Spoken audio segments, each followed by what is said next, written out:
আগামী 48 ঘন্টার ভিতরে এই মোহাম্মদ ভাইয়ের খুনিদের গ্রেফতার করতে হবে। আমি এখানে এসে জানতে পারছি শুধু জামাল ইউনিয়ন নয়, আশপাশের যত সন্ত্রাসী ছিল সবাই এসে পরিকল্পিতভাবে আজকে জামাল ইউনিয়নে এই ঘটনাটা ঘটিয়েছে। তো এই ঘটনা যারাই জড়িত, কোন দলের, এইটা আমরা দেখতে চাই না, তাদেরকে গ্রেফতার করতে হবে।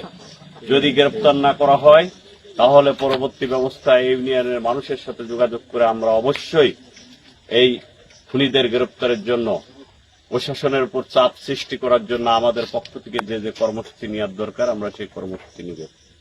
সবশেষে মহান আল্লাহর কাছে প্রার্থনা করি, আমাদের ভাই আজকে শহীদ হয়েছেন, মারা গিয়েছে, আল্লাহ তার অতীতের সমস্ত ভুল ত্রুটি মাফ করে ক্ষমা করে জান্নাতুল ফেরদৌস নসিব করবেন।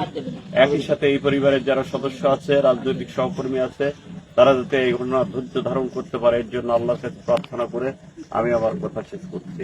আসসালামু আলাইকুম।